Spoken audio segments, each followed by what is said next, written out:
मैं धन्यवाद करता हूँ परमेश्वर का इस सुंदर समय का जो परमेश्वर ने मुझे दिया है। मैं विशेष धन्यवाद करता हूँ प्रभु में मेरे भाई अनुपम डेविड, अपनी भाभी शबनम डेविड जी का, जिन्होंने ये मौका मुझे दिया कि मैं आपके समक्ष उपस्थित हो सकूँ और हम सब परमेश्वर के वचन में चलकर कुछ सीखने वाले हों। आइए परमेश्वर के वचन में चलने से पूर्व अपनी आंखों को कुछ समय के लिए बंद करेंगे और परमेश्वर से पवित्र आत्मा के दान को मांगेंगे। परमेश्वर से कहेंगे, प्रभु जो वचन आप हमें देने पर हैं उस वचन के अनुसार हम अपने जीवन को परिवर्तित कर सकें और अपने जीवन में आपकी पवित्र आत्मा के द्वारा निर्देशित होकर आगे बढ़ने वाले हों। आइए हम प्रार्थना करें। तमाम आशीषों को देने वाले परमेश्वर यीशु मसीह में हमारे बाप और खुदा, धन्यवाद करते हैं सुंदर अवसर के लिए जो कि आपने हमें दिया है।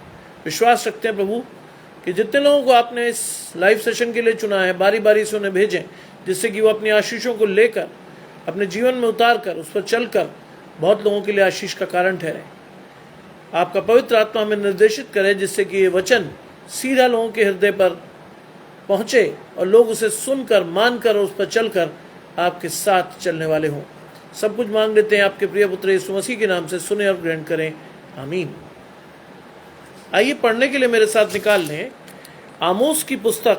पुराने नियम की पुस्तक है आमोस की पुस्तक, उसका 8वां अध्याय, उसके 4 से हम पढ़ रहे हैं 12 पद तक। आमोस चैप्टर 8 वर्सेस 4 to 12, जहां लिखा है, ये सुनो तुम जो दरिद्रों को निगलना और देश के नम्र लोगों को नष्ट करना चाहते हो, जो कहते हो कि नया चांद कब बीतेगा और हम अन्न बेच सकें, विश्राम दिन कब बीतेगा कि हम अन्न के खत्ते खोलकर एपा को छोटा और शकेल को भारी कर दें और छल से डंडी मारें कि हम कंगालों का रुपया लेकर और दरिद्रों की एक जोड़ी जूतियां देकर मोल लें और निकम्मा अन्न बेचें।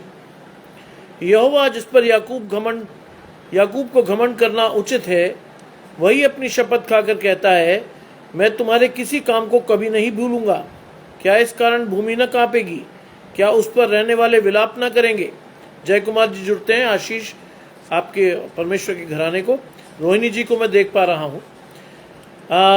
क्या इस कारण भूमि न कांपेगी? क्या उन पर सब रहने वाले विलाप न करेंगे? ये देश सब का सब मिस्र की नील नदी के समान होगा, जो बढ़ती है फिर लहरें मारती है और घट जाती है। परमेश्वर यहोवा की ये वाणी है कि उस समय मैं सूर्य को दोपहर के समान अस्त करूंगा और उस देश के दिन को दोपहरी अंधेरा कर दूंगा।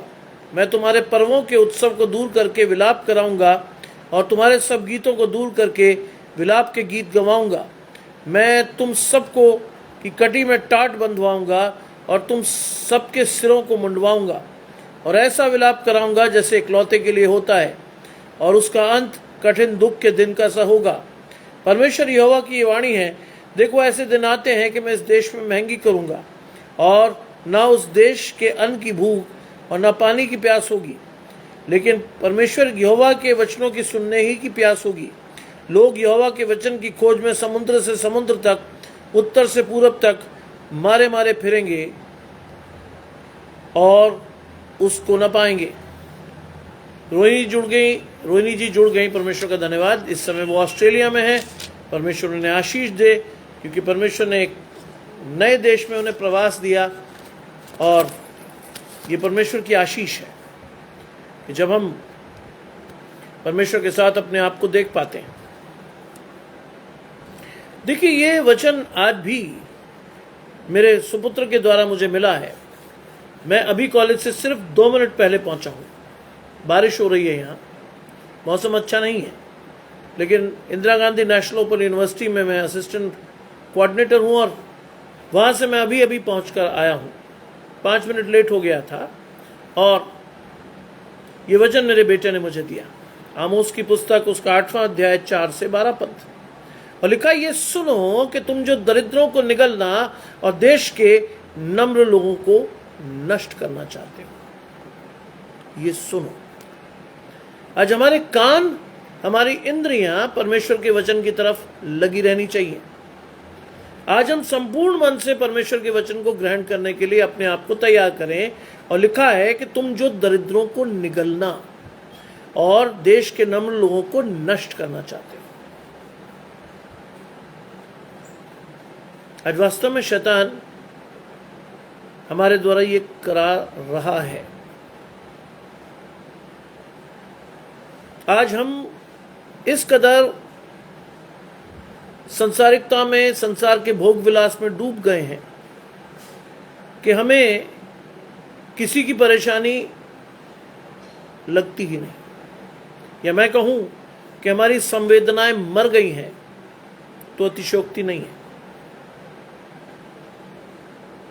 आज बाइबल कहती है कि तुमने किसी छोटे से छोटे के साथ जो किया वो मेरे साथ किया। लेकिन हम परमेश्वर के वचन को देखते नहीं, समझते नहीं, सुनते नहीं, पढ़ते नहीं, और जो उसका रिजल्ट आता है वो ये है कि हम दरिद्रों को निगलना चाहते हैं। क्यों? क्योंकि वो आपका प्रतिरोध नहीं कर सकते। आशीष भाई जुड़ते हैं पूना से, परमेश्वर का ये दास रोज मेरे साथ शाम को जुड़ते हैं। आशीष आपके घराने का, वो प्रतिरोध नहीं कर सकते। इसलिए आज संसार ने हमारी बुद्धि को, या शैतान ने हमारी बुद्धि को इस कदर अंधेरा कर दिया है कि हम बड़ी आसानी से उनको निगलना चाहते हैं। लेकिन ध्यान रखिएगा, मैंने आपको पहले भी सचेत किया था, आज भी कर रहा हूं, कंगाल, विधवा और अनाथ का न्याय अगर आप बिगाड़ते हो या अगर उनके ऊपर अंधेर करते हो, ध्यान रखिएगा इस बात को। ये मैं नहीं कह रहा आपसे, परमेश्वर के वचन में लिखा है। इनके पीछे अगर कोई नहीं है तो परमेश्वर खड़ा है। इस बात को मान लीजिएगा कि अगर मैं और आप उन्हें निगलना चाहेंगे तो परमेश्वर के क्रोध नहीं, कोप का शिकार बनेंगे। हाईएस्ट डिग्री ऑफ एंगर को कहते हैं कोप, उसका शिकार बनेंगे। और क्या करना चाहते हैं? देश के नम्र लोगों को नष्ट करना चाहते हैं। नम्रता कौन सी चीज है? नम्रता कौन सी आशीष है? नम्रता हमारे आध्यात्मिक जीवन का फल है। और आज हम ऐसे लोगों को नष्ट करना चाहते हैं, क्योंकि इस संसार के राजकुमार ने आपकी और मेरी आंखों पर पर्दा डाल दिया है। आज मुझे और आपको कुछ दिखाई नहीं दे रहा। आज हम सीख नहीं पा रहे कुछ। परमेश्वर का वचन पढ़ते तो हैं लेकिन सूझता कुछ नहीं। परमेश्वर के वचन में अगर हम जाते भी हैं, प्रार्थना भी करते हैं, तो केवल गले से, मन से नहीं। और इसीलिए शैतान आपको अहेर ले जाता है, शैतान आपको परमेश्वर से हटा ले जाता है। और क्या कहता है? ऐसे काम जब आप करने लगो तो ये सचेत होने का अवसर है कि आप और मैं कहां खड़े हैं? पतन के द्वार पर खड़े हैं। आप और मैं कहां खड़े हैं? विनाश की कगार पर। आप और मैं क्या छोड़ा है? अपना जीवित आशा। जीवित आशा कौन सी? अनंत जीवन की। और शैतान तो चाहता ही है। सुबह भी जब मैं बोल रहा था तो मैंने आपको यही कहा। सुबह भी हमने बातचीत की थी परमेश्वर के वचन से, तो मैंने आपको यही कहा था कि आप कितने भी दूर चले जाएं परमेश्वर से। शबनम भाभी हमारे साथ हैं जिनका पेज है आशीष परमेश्वर की, आपके और आपके घराने को। और वास्तव में ये घराना आशीष के योग्य है, क्योंकि इन्हीं से सीखा है मैंने प्रतिदिन प्रचार करना। ये आशीष के योग्य है। और लिखा है कि जो कहते हो नया चांद कब बीतेगा कि हम अन्न बेच सकें। नया चांद कब बीतेगा? आज हम क्या कर रहे हैं? आज हम वास्तव में चिन्हों के हिसाब से अपने आप को रेगुलेट कर रहे हैं। आज परमेश्वर का पवित्र आत्मा आपको और मुझे रेगुलेट नहीं कर रहा। आज हम क्या बन गए हैं? बुरा मत मानिएगा। आज हम क्या बन गए? हम बिजनेसमैन बन गए। आज हम परमेश्वर को खरीदने बेचने लगे हैं। बहुत सी कॉन्फ्रेंसेस, बहुत सी चीजें मुझे दिखाई देती है जहां आपको दिखेगा कि एक बहुत बड़ा पैसा इन्वॉल्व होता है। कहने को तो आप परमेश्वर के दास हैं, है ना? बाइबल आप रोज पढ़ते हैं। हो सकता है कई लोगों ने कई कई बार पढ़ी हो, लेकिन उन्होंने बाइबल को सीखा और समझा नहीं है। पवित्र आत्मा उनके जीवन में नहीं है। क्या लिखा है बाइबल में? जब तू प्रचार के लिए निकलना तो मार्ग में ना झोला ना बटुआ कुछ मत लेना। क्या करने जाना? जहां जाए तो वहां जान लेना कि उस घर में, उस शहर में योग्य कौन है, उसके घर में रहना, जो मिले खाना, और यदि तेरा तिरस्कार हो तो उस शहर की धूल झाड़कर आगे बढ़ जाना। ये है पैरामीटर। और आज हम परमेश्वर को बेच रहे हैं, बुरा मत मानिएगा। ये हो रहा है आपके सामने, आपकी नजरों के सामने। बड़ी बड़ी कन्वेंशन, बड़े बड़े वेन्यूज, बड़ी बड़ी चीजें हो रहा है। और आप सोचते हो वहां परमेश्वर मिलेगा? नहीं। जानते हैं अगर वहां कोई चमत्कार दिख रहा है तो वो किसकी वजह से? उन लोगों के विश्वास की वजह से जो वहां गए विश्वास लेकर कि वो परमेश्वर की चंगाई पाएंगे। परमेश्वर विलंब से क्रोध करने वाला और अति करुणामय है, इसलिए वो बेचारे लोगों की परेशानी को समझकर चंगाई देता है। लेकिन वहां भी कहानी खत्म नहीं होती है, वहां भी लोग क्रेडिट ले जाते हैं। क्या क्रेडिट लेते हैं? सब देखिए, हम थे, चंगे हो गए। इस बात को अपने दिमाग में बिठा लीजिए कि किसी के कहने से आप कभी चंगे नहीं होंगे। जब तक आपका विश्वास परमेश्वर में बना ना रहे, तब तक आप कभी भी परिवर्तन अपने जीवन में नहीं देखोगे। प्रार्थना की जा सकती है, उसके लिए मैं कभी मना नहीं करता, लेकिन अगर आपको जिंदगी में कुछ देखना है अपने जीवन में, तो उसके लिए आवश्यक है कि आप और मैं परमेश्वर के साथ अपने विश्वास को परखें। डू यू थिंक कि बड़े अरीना में, कान फोड़ू संगीत में और इतने शोर में परमेश्वर मिलेगा आपको? नहीं। लिखा है नया चांद कब बीतेगा और हम अन्न बेचेंगे। आज लोग इसी फिराक में हैं, कैसे हम अपना प्रॉफिट कमा लें, कैसे हमें बेनिफिट मिल जाए, कैसे परमेश्वर का नाम इस्तेमाल हो जाए। जानते क्या होगा? लिखा है बाइबल में, मैं नहीं कह रहा आपको, पढ़िए बाइबल में लिखा है साफ तौर पर। ऐसे लोग पहुंच जाएंगे कहां? परमेश्वर के बाईं ओर। तब वहां क्या कहा जाएगा परमेश्वर से? प्रभु, मैंने तेरे नाम से बड़ी बड़ी कन्वेंशंस की, मैंने तेरे नाम से चंगाइयां की, मैंने ये किया, मैंने वो किया। क्या जवाब पाएंगे आप? बाइबल में लिखा है, मैंने तुम्हें नहीं जाना, मैं तुम्हें नहीं जानता। बाइबल क्या कहती है? जो बहुत से लोग परमेश्वर परमेश्वर, खुदा खुदा कहते हैं, वो स्वर्ग के राज्य के अधिकारी नहीं होंगे। आज हम अन्न बेच रहे हैं, आज हम परमेश्वर को बेच रहे हैं, और आज हम चिन्हों के साथ चल रहे हैं। क्या कहते हैं हम? विश्राम दिन कब बीतेगा कि हम अन्न के खत्ते खोलकर एपा को छोटा और शकेल को भारी कर दें। जानते हैं एपा को छोटा और शकेल को भारी करने का मतलब? शकेल छोटा सिक्का है और एपा बड़ा। अगर आप इज़राइल में जाएं तो आप ये जानेंगे कि ये दोनों सिक्के छोटे बड़े हैं। और यहां क्या कह रहा है कि हम अन्न के खत्ते खोलें। बुरा मत मानिएगा, जो मैं कहूंगा वो बहुत अच्छा नहीं है। आज हम परमेश्वर के नाम से लोगों को छल रहे हैं। आज हम परमेश्वर के नाम से लोगों को छल रहे हैं। बेचारे भोले भाले लोग परमेश्वर का नाम सुनकर परमेश्वर के पास आ रहे हैं, लेकिन मैं और आप उन्हें कॉम्प्लिकेट करके, उन्हें बहुत ज्यादा विश्वास में लेकर उनके विश्वास को छल रहे हैं।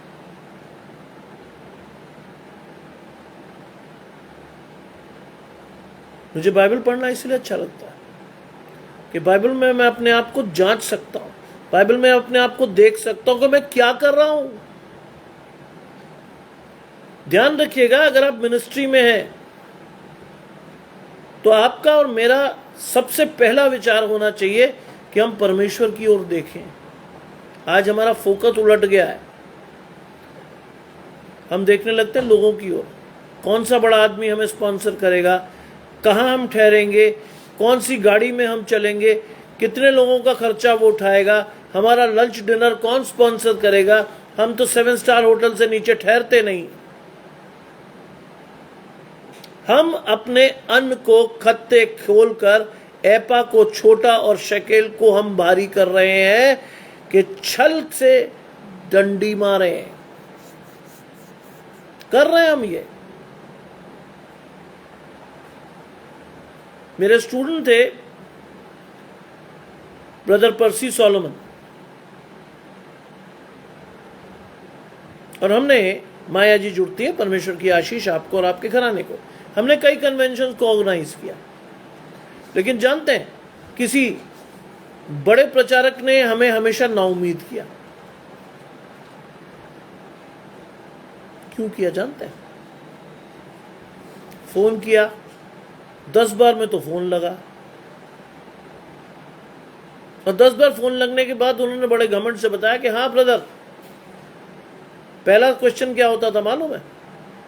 मैं इसीलिए प्रचार में आया भी, क्योंकि मैंने देखा कि परमेश्वर के वचन के अनुसार नहीं है ये लोग। पहला स्टेटमेंट क्या मिलता था हमें मालूम है? ब्रदर बताइए आपका बजट कितना है? उसका अर्थ जानते हैं? क्या मैं उस बजट में फिट होऊंगा या नहीं? बाइबल को साथ साथ जांचते हुए जाइएगा, जिस पर हम बात कर रहे हैं आज। वो कहते हैं ना तो झोला लेना, ना रुपया लेना, ना कुछ लेना, जहां जाए वहां जो व्यक्ति योग्य दिखे वहां ठहर जाना। और यहां क्या पूछा गया कि साहब बजट क्या है आपका? वेदर इस बजट में मैं आऊंगा या नहीं आऊंगा? पहली बात अगर फिट हो गई तो उसके बाद वो बताया जाता है कि साहब ऐसा है, अगले 6 महीने तक तो मैं बुक हूं, है ना? और अगर आप चाहते हो कि मैं आपके शहर में आऊं तो आप पहले बताओ कि आप हमें एयर टिकट दोगे।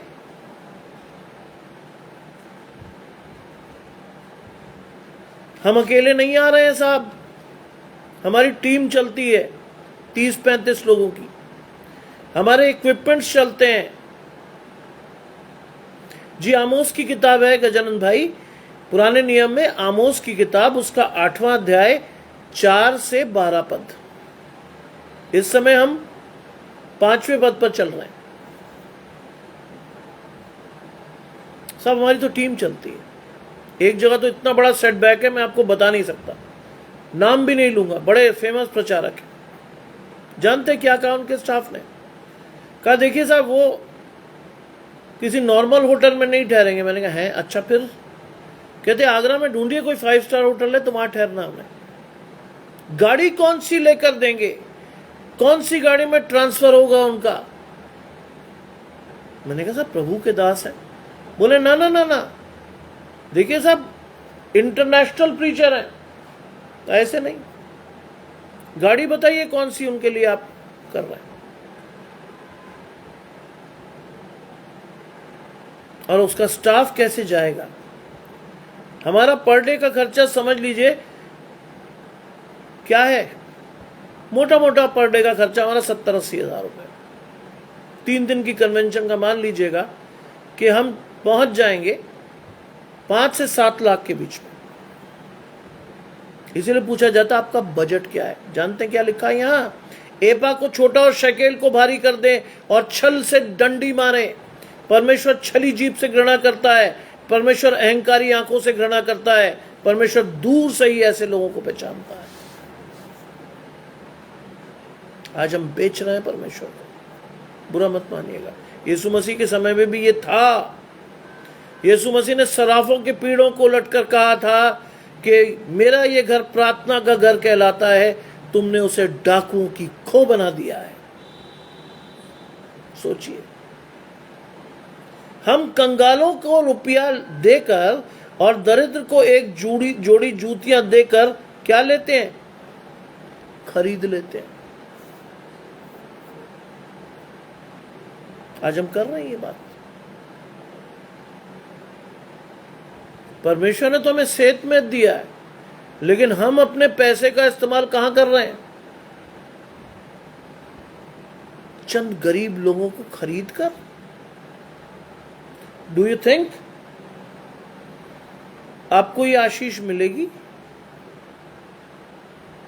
आज परमेश्वर ने आपके ऊपर आशीषें रखी है, अपनी कौम के ऊपर आशीषें रखी है, लेकिन आप उसका उपयोग क्या कर रहे हो, कैसे कर रहे हो? कंगालों को रुपया देकर और दरिद्रों को एक जोड़ी जूतियां देकर हम क्या कर रहे हैं? उन्हें खरीद रहे हैं, उनके साथ बुरा व्यवहार करते हैं आप और मैं, क्योंकि उनके पीछे कोई नहीं खड़ा। जान रखिए, उनके पीछे परमेश्वर सीधा खड़ा है। हम अपने पतन की शुरुआत अपने हाथ से करते हैं। और क्या करते हैं हम? निकम्मा अन्न बेचते हैं, निकम्मा अन्न। आज कैसा वचन प्रचार करते हैं आप और मैं? बुरा मत मानिएगा, मैंने बड़े बड़े प्रचारकों को देखा है। 53 साल में मैंने ऐसे ऐसे प्रचारकों को देखा है जो बहुत बड़े और बड़े स्टैचर के थे। डायरियां लेके चलते हैं, और डायरियां।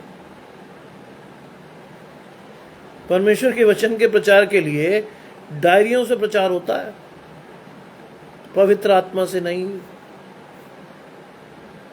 लिखा है निकम्मान बेचे। लोग सोचते हैं साहब पास्टर साहब की कितनी नॉलेज है, कितनी इंसाइट है, पास्टर साहब लिख रहे होते हैं। और कई बार पास्टर साहब या प्रचारक महोदय किसको लिख रहे होते हैं? आयोजक को देखकर के साहब पैसे तो वहीं से आने हैं। कौन सा परमेश्वर दे रहा है? पैसे तो वहीं से आने हैं। जानते हैं आप ऐसे लोगों को, जानते हो आप उनकी हरकतों को, लेकिन आप क्या करते हो प्रचार में? उनके कानों की खुजली मिटाने के लिए प्रचार करते हो, है ना? इसीलिए आशीषें नहीं आ रही। यशाया का 12वां अध्याय पढ़िए, क्या लिखा है वहां? कि दुष्ट कैसे होते हैं? मैदान की घास के समान बढ़ते हैं, लहलहाते हैं, लेकिन उतनी जल्दी मुरझाकर खत्म हो जाते हैं। भजन संहिता 2 पढ़िए, लिखा है उनके बारे में, निश्चय तू उन्हें फिसलने स्थानों पर रखता है कि गिराकर सत्यानाश कर दिए जाए। आज मैं कई लोगों के वीडियोस देखता हूं, मुझे बड़ी खुशी होती है। मैंने कहा वाह जी वाह, यह है परमेश्वर की सेवा।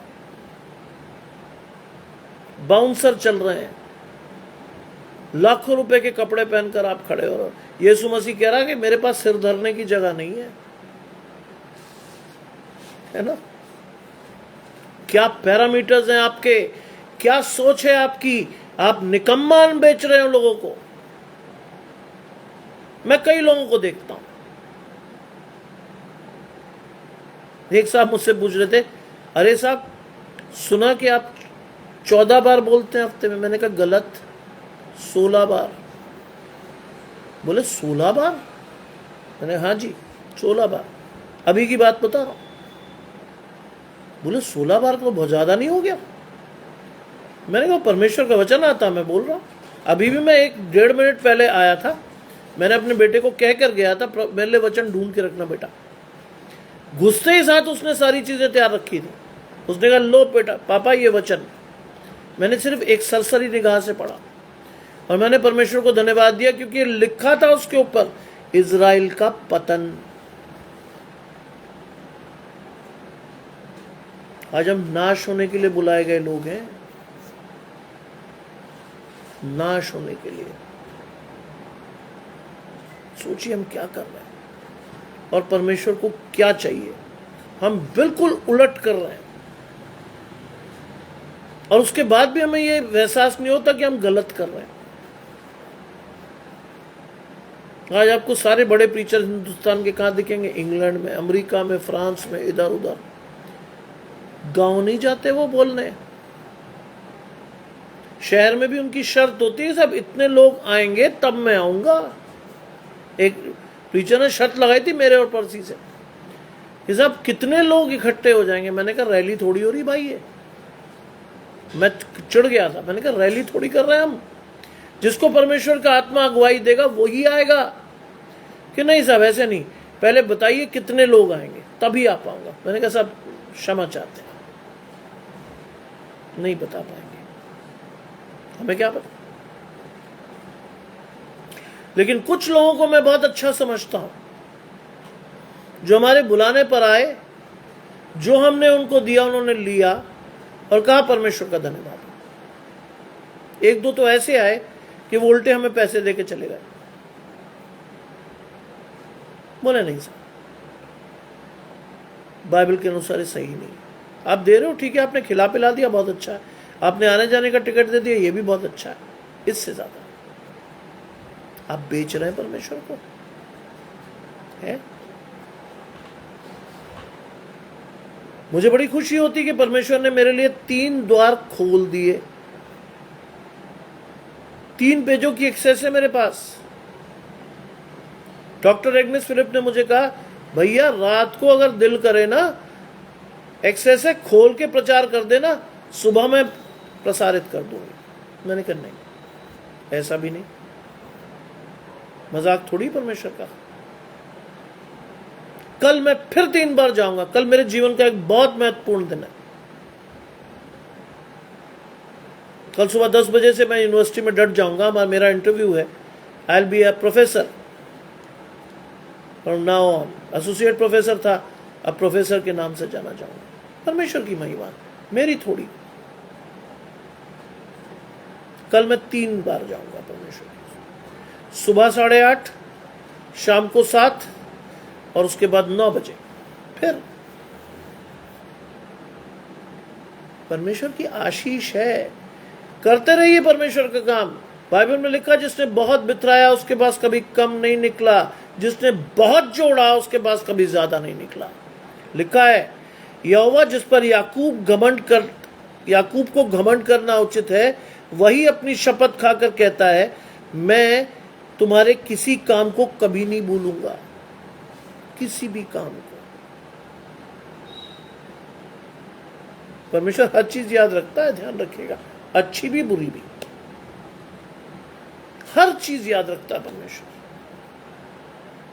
हमें लगता है कि परमेश्वर की मेमोरी शॉर्ट है, नहीं, एक एक चीज याद होती परमेश्वर को। सोचिए परमेश्वर ने हमें जगत की उत्पत्ति से पहले चुन लिया, क्यों? क्योंकि हम उसके लिए इस्तेमाल हों, है ना। अपने परिवार में मैं एकमात्र मूर्ख हूं, मैं ये बात भी आपसे कन्फेस कर दूं। आज दुनिया कहां है, मैं कहां हूं। मेरी एक कजन जो कि इंग्लैंड में है, मुझे अचानक से बोली आ जाना मेरे पास घूमने। मैंने कहा समय नहीं है। बोली अरे कब तक समय समय का रोना रोता रहेगा।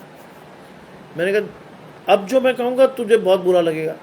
मैंने कहा हम एकमात्र ऐसा परिवार है जिसने अपना पासपोर्ट आज तक नहीं बनवाया, शौक ही नहीं हुआ। बोले डोंट टेल मी कि तू अभी 18वीं शताब्दी में रह रहा है। मैंने कहा जो भी समझो भाई।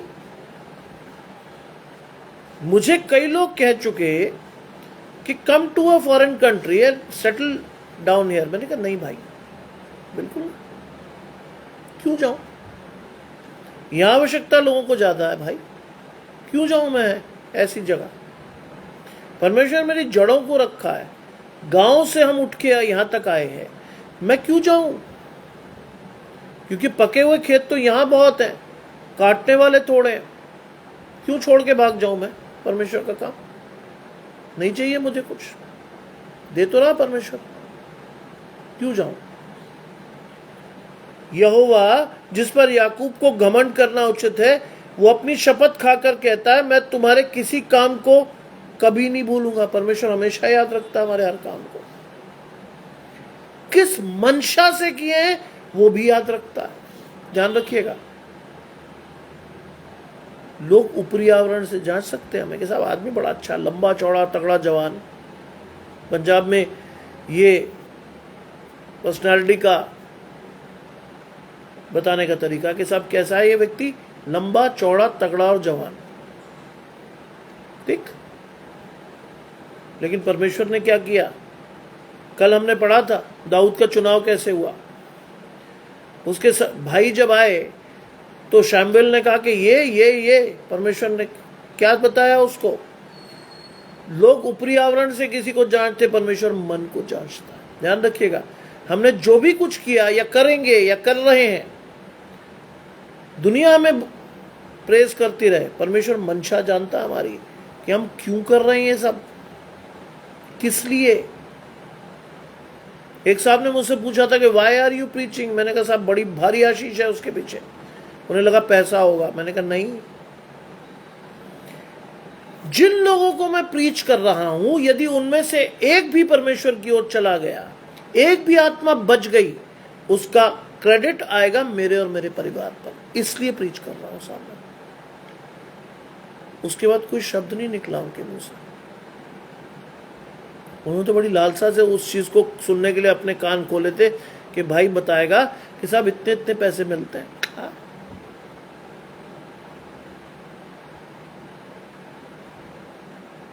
क्या जरूरत है इन चीजों की? बाइबल में एक आशीष ठहरी हुई है आपके लिए। आप पढ़ते क्या हो बाइबल को? पहले मेरे राज्य की खोज करो तो ये वस्तुएं तुम्हें मिल जाएंगी। आज आप मांग रहे हैं, बुरा मत मानिएगा। आज हमारे प्रचारक मांग रहे हैं, साहब ये चाहिए, ऐसा कर दो। यीशु मसीह ने कहा ही नहीं कभी ऐसा करने को। बाइबल में कहीं लिखा ही नहीं है सब चीज। आज अपने चीजों को आपने अपने परिवार को चलाने के लिए अगर मिनिस्ट्री पकड़ ली है, यू आर सैडली मिस्टेकन। और ऊपर से हमने एक और शब्द को बेवजह इस्तेमाल किया है, प्रॉफिट। आप ढूंढिए, प्रॉफिट डालकर आप यूट्यूब पे चेक करिए, 1000 प्रचारक निकल आएंगे प्रॉफिट लगे हुए। 1000, ज्यादा भी हो सकते हैं। कहां गई हमारी नम्रता? कहां गई हमारी दीनता? है ही नहीं परमेश्वर के साथ हम। आज हम संसारिक हैं, ये भी चाहिए, वो भी चाहिए, ये भी कर दो, वो भी कर दो। लिखा है, क्या इस कारण भूमि नहीं कांपेगी? क्या भूमि नहीं कांपेगी इस कारण कि आप परमेश्वर के नाम से परमेश्वर को छल रहे हो?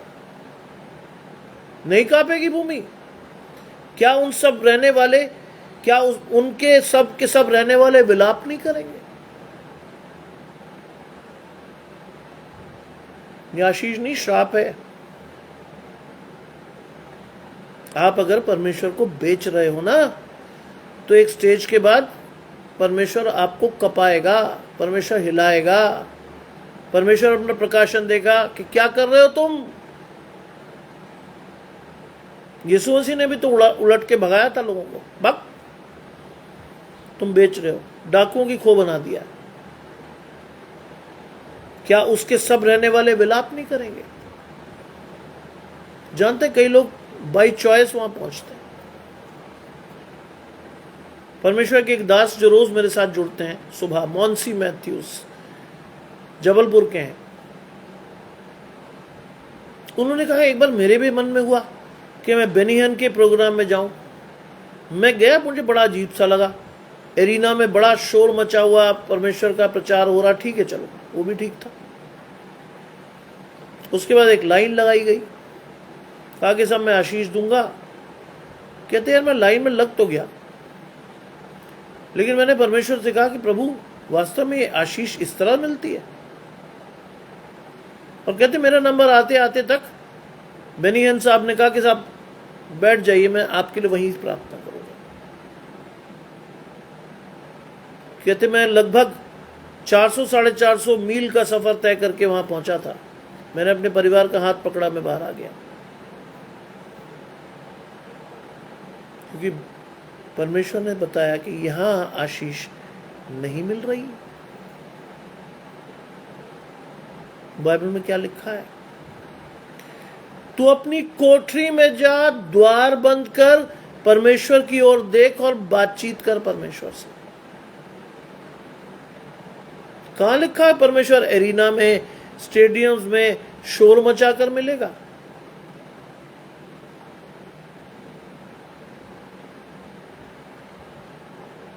आज आपको परमेश्वर के विश्वास को जीतना है।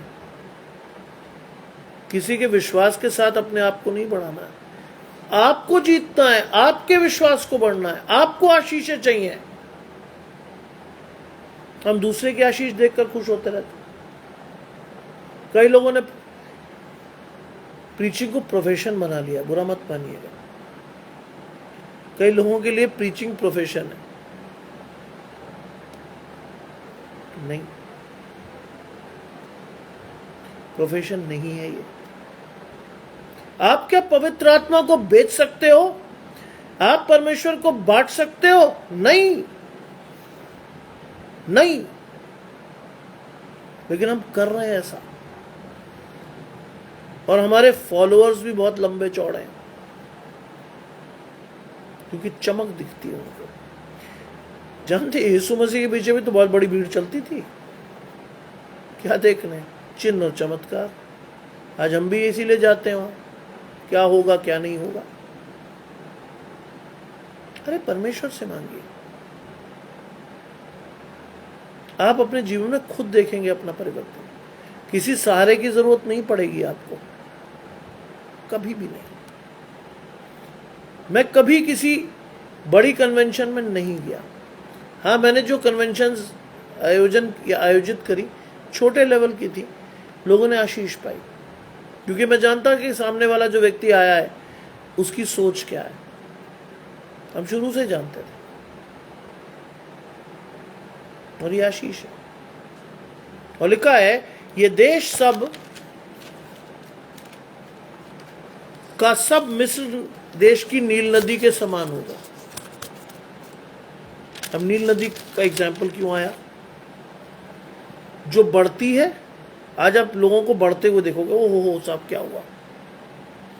उसके बाद लहरें मारती है और घट जाती है। तीनों चीजें समझिएगा। बढ़ती है, बाइबल में बढ़ती शब्द का इस्तेमाल किया गया है। कहां से आती बढ़ती? बढ़ती ना तो पूरब से आती ना पश्चिम से, बढ़ती आती वहां से, ऊपर से। आज शैतान हमें बढ़ा रहा है। लहरें मारने का मतलब जानते हैं? लहरें मारने का मतलब भी समझ लीजिए। आप एक जगह टिके हुए नहीं हैं, आप दृढ़ नहीं हैं।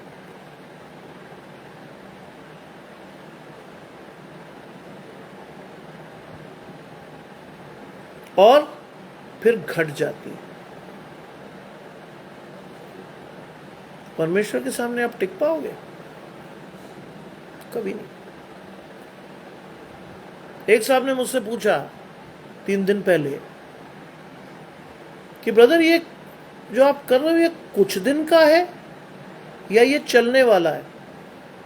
मैं पहले समझा नहीं, मैंने कहा हाँ साहब क्या कह रहे हो आप? कहते नहीं, वो जो आप हफ्ते में 2 बार बोल रहे हो, दिन में 2 बार, क्या ये कुछ दिनों के लिए करोगे आप, ये चलने वाला है? मैंने उनसे पूछा भाई आपको क्या लगता है कि कुछ दिन का ही है? बोले हाँ, धीरे धीरे लोगों का ना बाइबल पे से इंटरेस्ट घट जाता है और छोड़ देते हैं। मैंने नहीं, मेरा इंटरेस्ट जो है सो है। अब मेरे परिवार का इंटरेस्ट बढ़ गया है उसमें। मैं तो जो हूं सो हूं, लेकिन अब मेरे बच्चे परमेश्वर में चढ़ने लगे। तो कहते फिर? मैंने कहा भाई अगर मैं अंतिम सांस तक भी प्रचार करूं तो भी थोड़ा है। कहते हैं हाँ। मैंने कहा चलिए मान लीजिए 5, 6, 10 साल, और अगर मैं जीवता रह गया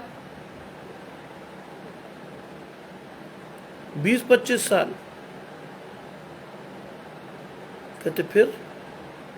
मैंने कहा फिर तो रिटायरमेंट के बाद तो हो सकता है मैं सारे दिन प्रचार करूं। बोले हैं ये कैसे संभव है? मैंने कहा परमेश्वर की शक्ति से। जब आप परमेश्वर के वचन का प्रचार करते हैं, मैं कॉलेज से आ रहा हूं, जब आप परमेश्वर के वचन का प्रचार करते हैं आपकी आवाज नहीं कांपती, आप नया बल पाकर ऊर्जित होते हैं, ना आप थकित होते हैं ना श्रमित होते हैं। नहीं, मैं परमेश्वर के साथ बढ़ूंगा, घटूंगा नहीं नील नदी की तरह। ये प्रकाशन है मेरे जीवन में। मैं घटूंगा नहीं, बढ़ूंगा। मैं वैसा नहीं हूं जो बढ़ेगा, लहरें मारेगा और घट जाएगा। नहीं, बढ़ना ही है। No turning back. पीछे मुड़कर नहीं देखना क्या हुआ था, क्योंकि बाइबल में लिखा है जो हल पर हाथ रख के पीछे देखता है वो मेरे योग्य नहीं। आज उस योग्यता को अपने जीवन में लीजिए। आज परमेश्वर के चयन में अपने आप को लीजिए, and you will see the blessings of God in your own eyes, with your own eyes. किसी और की आंखों से मत देखिए कभी भी कुछ। 9वीं आयत कहती, परमेश्वर यहोवा की वाणी है, उस समय मैं सूर्य को दोपहर के समान अस्त करूंगा। जब पाप बढ़ जाएगा, जब परमेश्वर का वचन बहुत बिकेगा, तो क्या होगा? सूर्य को दोपहर में अस्त कर देगा परमेश्वर, दिखाने के लिए कि भैया ये क्या कर रहे हो, क्या हो रहा है ये। यीशु मसीह भी जब पाप के लिए बलिदान हुआ था तो क्या हुआ था? दोपहर में अंधियारा छा गया था। जानते हैं वो पैरामीटर आप? क्रूस पर चढ़ाते समय उस जगह पर अंधियारा छा गया था, और यहां भी लिखा है मैं दोपहर के समय सूर्य अस्त कर दूंगा। जब आप परमेश्वर के नाम से ऐसी हरकतें करोगे तो क्या परमेश्वर खुश होगा?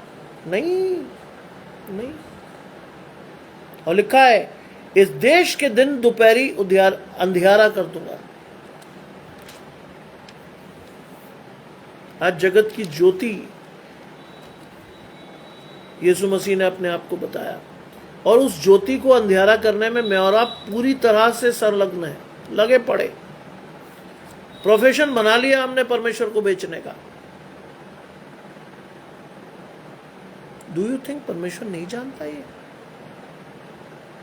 जानता। लेकिन आप कहोगे कि ये सारी चीजें, ये सारी दुकानें चल क्यों रही हैं? क्यों चल रहा है ये सब कुछ? क्योंकि अनुग्रह का काल है। ध्यान रखिएगा, ये अनुग्रह का काल है।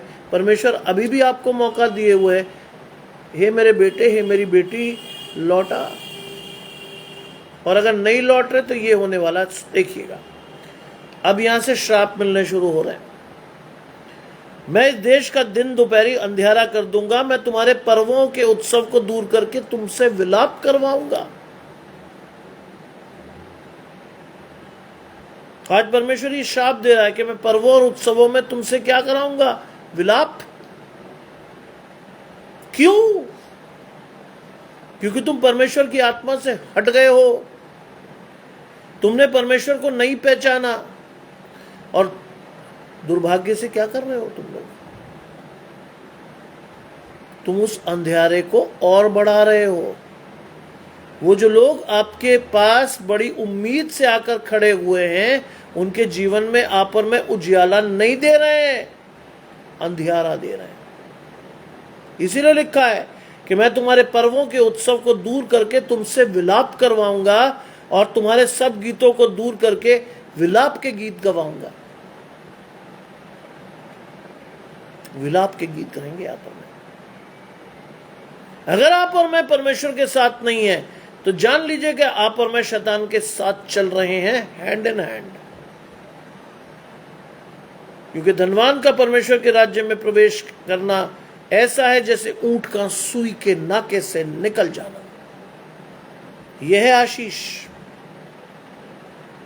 इसलिए कई लोगों ने जिनसे मैंने बात की, हमें कभी महसूस ही नहीं हुआ कि वो परमेश्वर का जन है।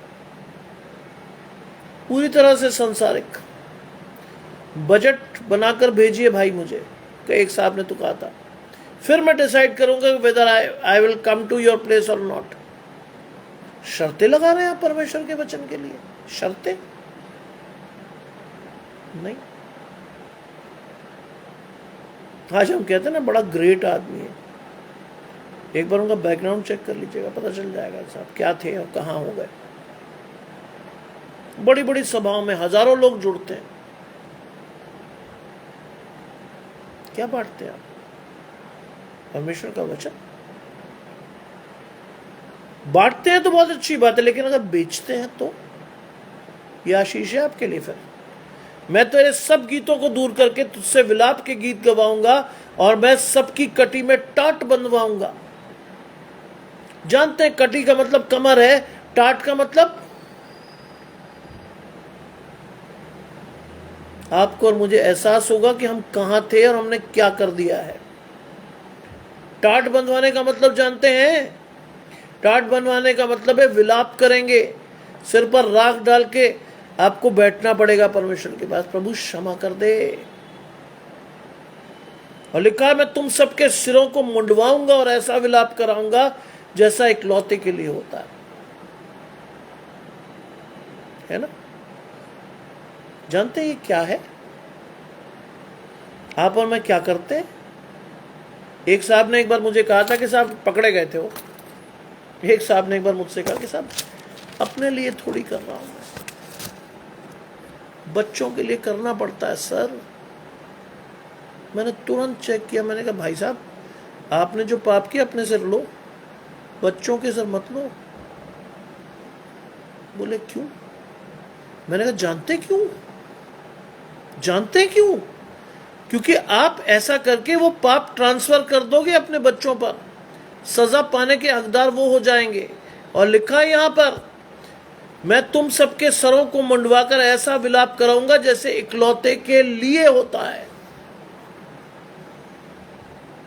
आज कई बार हमारी सजाएं हमारे बच्चे उठाते हैं विदाउट नोइंग कि उनके माँ बाप ने क्या कर रखा है, क्योंकि हम ब्लेम गेम में बहुत सक्षम लोग हैं। शैतान के साथ चलता हुआ आदमी बहुत चतुर है, वो अपने ऊपर पानी नहीं पड़ने देता। और वो क्या कह देता है कई बार, बच्चों के लिए कर रहा हूं। पिलातुस को याद कीजिए जब उसने यीशु मसीह को छोड़ने की पेशकश की थी, पढ़िएगा उस चीज को अगर समय मिले।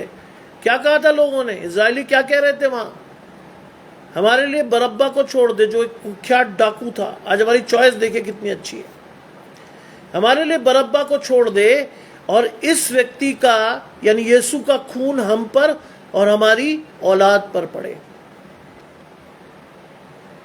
विलाप हो रहा आज भी है इजराइल में, शांति नहीं है वहां।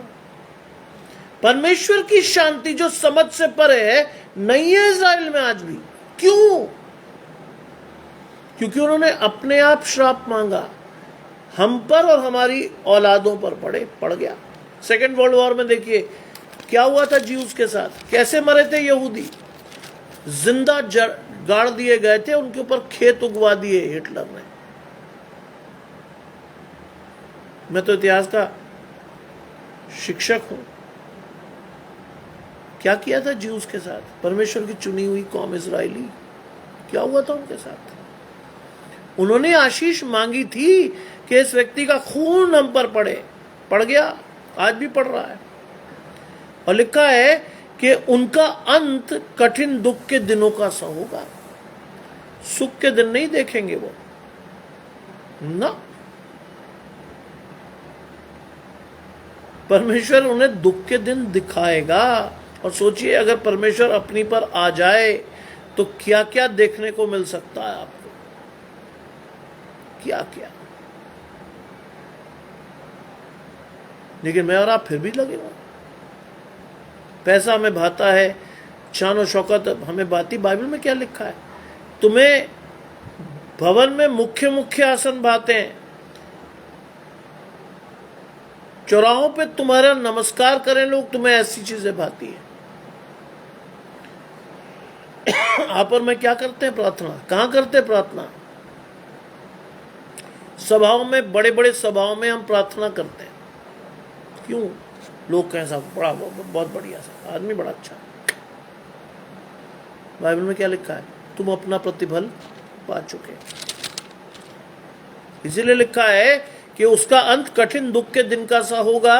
और 11वीं आयत कहती है परमेश्वर यहोवा की वाणी है, देखो ऐसे दिन आते हैं कि मैं इस देश में महंगी करूंगा। ऐसे दिन आ रहे हैं जिसमें इस देश में क्या होगा? महंगी। महंगी का मतलब स्कैर्सिटी, अंग्रेजी में वर्ड यूज करते हैं ना, स्कैर्सिटी। डिमांड एंड सप्लाई का रूल यूज करते हैं। जब सप्लाई कम हो और डिमांड ज्यादा हो तो क्या होता है? एस्केलेशन, प्राइस बढ़ जाते हैं। महंगी करूंगा, लेकिन वो महंगी दूसरी तरह की है। क्या आप कर गया परमेश्वर? ये उन लोगों के लिए है जो परमेश्वर के प्रचारक बनते हैं। याकूब में लिखा, तुम में से बहुतेरे उपदेशक न बने, क्योंकि वो ज्यादा सजा पाएंगे। लिखा है कि उसमें न तो अन्न की भूख न पानी की प्यास होगी, परंतु यहोवा के वचन को सुनने ही की भूख प्यास होगी।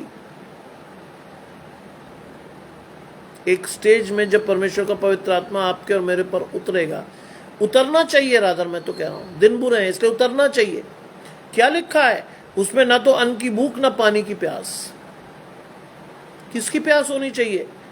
यहोवा के वचनों को सुनने ही की भूख प्यास होगी। इसलिए इंपॉर्टेंट है आज का वचन।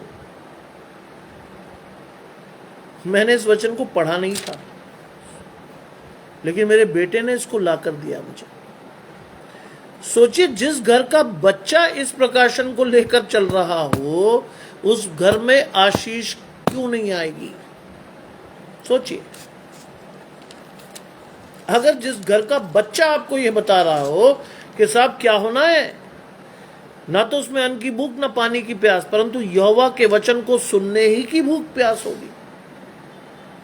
क्यों? क्योंकि सताव आएगा, परमेश्वर का वचन ले लिया जाएगा। आपके मन में और मेरे मन में जो वचन परमेश्वर रख देगा, वही हमें जीवन में आगे बढ़ाएगा। वही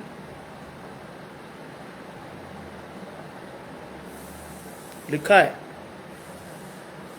तब लोग यहोवा के वचन की खोज समुद्र से समुद्र तक और उत्तर से पूरब तक करेंगे। परमेश्वर के वचन की खोज। जब लोगों पर प्रकाशन आ जाएगा कि साहब अभी तक तो हम लुट रहे थे, अभी तक तो हमारा मूर्ख बनाया जा रहा था, अभी तक तो परमेश्वर को बेचा जा रहा था, और ऐसे लोग जब समाप्त हो जाएंगे तब लोगों को पता चलेगा कि हम तो जिंदगी भर ऐसे लोगों के पीछे चलते रहे, जहां हमारा भला नहीं हुआ, शैतान ने हमें विलाप करने के लिए छोड़ दिया। ये क्वालिटी है शैतान की। सोचिएगा, ये क्वालिटी है कि परमेश्वर को जब छोड़कर आप शैतान के पास जाते हो, एक स्टेज बाद शैतान भी आपको विनाश की कगार पे छोड़ के भाग जाता। जा, बाइबल में लिखा है परमेश्वर न कभी छोड़ेगा न त्यागेगा। इस आशीष को लेकर बढ़िए। अंतिम आयत क्या कहती है? 12वीं आयत क्या कहती है? लोग यहोवा के वचन की खोज करेंगे, फिर वो ढूंढेंगे किससे सुने, कौन बताएगा, क्या जानेंगे। अब तक तो अंधेरे में थे, और लिखा समुद्र से समुद्र और उत्तर से पूरब तक मारे मारे फिर के करेंगे। समय आएगा, ये भी आएगा, ये भी आएगा। अवसर को बहुमूल्य समझो, दिन बुरे हैं, ये भी आने वाला समय कि जब आपको दिखने लगेगा कि ये आदमी झूठा था, इसके पीछे आप जिंदगी भर लगे रहे। मुझसे मैं सबसे पहली चीज लोगों को क्लियर करता हूं, मुझे कुछ नहीं चाहिए, मुझे मेरी आशीषें परमेश्वर से ही मिलनी है, किसी तीसरे व्यक्ति से नहीं मिलनी मुझे, ना ही मैं चाहूंगा।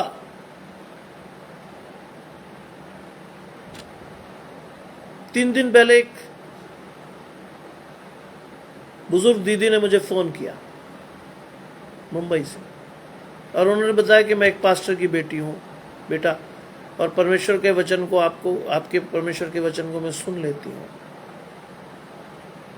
और बेचारी उन्होंने बड़ी शिद्दत से मुझे कहा, मैं 70 साल की हूं, लेकिन बेटा हमारी शुरू से आदत रही है कि हम पास्टर्स की मदद करते हैं।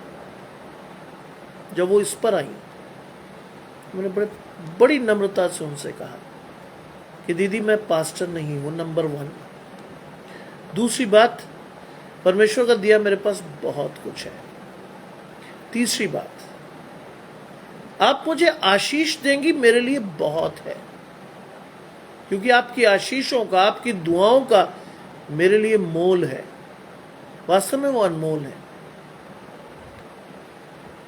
पैसा तो खर्च हो जाएगा, और पैसा अगर एक बार भेजना शुरू कर दिया किसी ने, मेरी लालसा बढ़ जाएगी, और पैसा मेरे जीवन में फिर वो रोल प्ले करेगा जो मैं अपने जीवन से नहीं चाहता।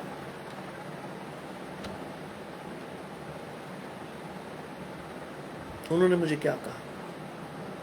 उन्होंने उसी वक्त मेरे लिए प्रार्थना की, व्हाट्सएप कॉल पे, कि बेटा मुझे बहुत खुशी हुई कि तुम किसी लालसा से प्रचार नहीं कर रहे। मैंने कहा दीदी, परमेश्वर का दिया इतना है कि मैं आपको क्या बताऊं, और बढ़ेगा वो, क्योंकि आप परमेश्वर के वचन में गहरे जाओगे और आशीष परमेश्वर देगा। जानते हैं उन्होंने मेरे बेटे को आशीष दी, क्योंकि सुनती है। उन्होंने कहा बेटा बहुत मुश्किल है ऐसा बच्चा किसी घर में होना। मैंने प्रभु की देन है साहब, मैं तो नहीं मांग रहा था, मैंने जो मांगा मैंने सिर्फ एक बच्चे को मांगा, लेकिन प्रभु ने अभिषेक करके देना था, ये बड़ी आशीष है। वास्तव में अगर मैं और मेरा घराना चलेंगे तो आपकी दुआओं से चलेंगे, किसी दान से नहीं चल रहे हम। परमेश्वर ने इतनी खुददारी दी है हमें कि जो भी कुछ होगा वो परमेश्वर की ओर से होगा, किसी व्यक्ति के साथ मैं कभी नहीं मांगूंगा। नो मैटर व्हाट, परिस्थिति कैसी भी हो, I will always turn to God for help. आज हमारे बड़े बड़े प्रचारक लोगों की तरफ मुड़े हुए हैं, और लिखा है, अंतिम आयत को फिर से पढ़ लीजिएगा, लोग यहोवा के वचन की खोज में समुद्र से समुद्र और उत्तर से पूरब तक मारे मारे फिरेंगे, लेकिन अंतिम आयत आपके लिए है, उसको पाएंगे नहीं, उसको पाएंगे नहीं। आज परमेश्वर के वचन को आपको मिल रहा है, आपको परमेश्वर चुनकर ला रहा है, तो ये अवसर है, बहुमूल्य समझिए इसको, क्योंकि परमेश्वर का वचन आपको खुद चाहता है। बाइबल में लिखा, मैं नहीं कह रहा, परमेश्वर का वचन आपसे खुद जो चीज चाहता है वो उसको करिए। अपनी आशीषों को, जो भी आपके साथ छोटे से छोटी आशीष भी आई, लोगों के साथ शेयर कीजिए, उनके विश्वास को बढ़ाइए, अपनी आशीषों को उनके साथ बांटिए, उनके विश्वास को मजबूत कीजिए, और धीरे धीरे आप परमेश्वर की उस योजना के हिस्से हो जाएंगे जिसका अंत क्या है, प्रत्येक जीव मेरा अंगीकार करेगी और प्रत्येक घुटना मेरे सामने टिक जाएगा। आप उस महान वृहत योजना के साझीदार बन जाएंगे, मसीह के मिरास में आप सहभागी हो जाएंगे, परमेश्वर के लेपालक पुत्र कहलाएंगे, मसीह के राजदूत कहलाएंगे। यह है प्रोसेस। और मैं और आप तो अभी भी उलझे हुए हैं, ऐसा बड़ा भारी आयोजन है।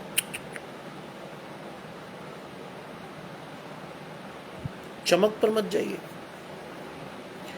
यीशु मसीह को लाइमलाइट लेनी होती ना, तो वो किसी राजा के घर में पैदा हो जाते, नहीं हुए, है ना? हाँ जी, यही बात है। धन्यवाद रोहिणी जी, आपका ऑस्ट्रेलिया का प्रवास सुखद हो, ऐसा हम कामना करते हैं। आपको हम फॉलो करते हैं, आपके स्टोरीज को देखते हैं, हम खुश होते हैं, मैं और मेरी वाइफ, कि कितना अच्छा प्राकृतिक देश है आपका जिसमें आप रहते हो। It is a gift of God to you and your family. आशीष दे परमेश्वर आपको। सो ये इंपॉर्टेंट चीज़ है, परमेश्वर की महान योजना के साथ जुड़िए। आप खुद एक आशीष का सोता बन सकते हैं, है ना? लेकिन आज आप और मैं आज भी किसी दूसरे का मुंह ताक रहे हैं, जरूरत ही नहीं।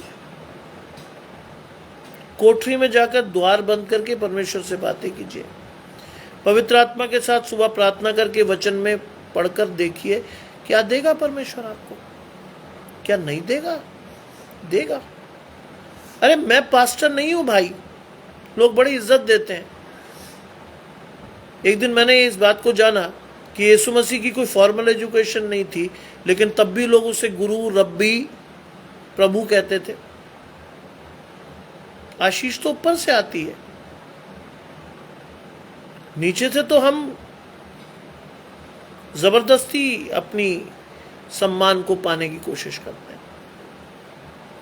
I remember my father at that very juncture, उन्होंने हमेशा हमें सिखाया respect is always commanded not demanded. Respect command की जाती, डिमांड नहीं की जाती। परमेश्वर की आशीषें कमांड कीजिए, परमेश्वर से मांगिए, डिमांड मत कीजिए परमेश्वर के सामने कि प्रभु ऐसा कर दे वैसा कर दे। परमेश्वर की इच्छा पूरी होने दीजिए जीवन में। God will give you the best for sure. ध्यान रखिएगा इस चीज को। कल सुबह 8:30 बजे फिर हम परमेश्वर के साथ जुड़ेंगे। मैं आप सभी से जो जुड़े हुए हैं चाहूंगा कि आप प्रार्थना कीजिएगा मेरे लिए, क्योंकि कल का दिन वास्तव में बहुत ही इंपॉर्टेंट दिन होगा मेरे लिए, क्योंकि कल प्रमोशन का वो दिन है जिसमें जो लोग आएंगे वो परमेश्वर के नहीं है, लेकिन परमेश्वर अपनी आशीषें उनके ऊपर डाले, परमेश्वर का हाथ उनके ऊपर बने कि वो सब कुछ बड़ी आसानी से संपन्न हो सके। आपकी प्रार्थनाओं का आकांक्षी हूं मैं कि आप सभी जहां भी होंगे, जिस रूप में भी होंगे, प्रार्थना करेंगे मेरे लिए कि मैं उस आशीष को अपने जीवन में ग्रहण करने पाऊं, क्योंकि लिखा है विश्वासी जन की प्रार्थना से बहुत कुछ हो सकता है। आप जहां भी होंगे, जिस रूप में भी होंगे, कल जरूर कीजिएगा मेरे लिए प्रार्थना। अपने फैमिली प्रेयर में मुझे याद रखिएगा, मेरे परिवार को याद रखिएगा कि that we can achieve that milestone in our lifes. आइए प्रार्थना करें। तमाम आशीषों के देने वाले परमेश्वर यीशु मसीह में हमारे बाप और खुदा, हम धन्यवाद करते हैं इस सुंदर अवसर के लिए जो कि आपने हमें दिया है। आपने अपने लोगों को चुना, आप अपने लोगों को लाए, आपने अपने लोगों को आशीष दी।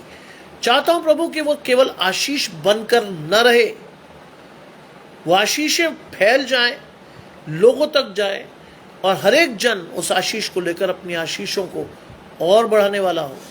हमारे जीवन में परमेश्वर का वचन बहुतायत से काम करने वाला हो। हम विश्वास के साथ अपनी आशीषों को गिने और बहुतायत के साथ परमेश्वर के साथ चलकर परमेश्वर को अपने जीवन में देखने वाले हों। दिन बुरे हैं प्रभु, ऐसे हर व्यक्ति से हमें बचाएं जो आपके वचन को बेच रहा है। ऐसे हर इंसान हमारे जीवन से दूर रहे, जिससे कि हम अंधकार में न जाकर आपकी रोशनी में बढ़ते चले जाएं और अपने जीवन में आपकी आशीषों को लेकर सदा आपको धन्यवाद देने वाले हों। सब कुछ मांग लेते हैं आपके प्रिय पुत्र यीशु मसीह के नाम से, सुने और ग्रहण करें, आमीन। आप सबको मेरे और मेरे परिवार की ओर से जय मसीह।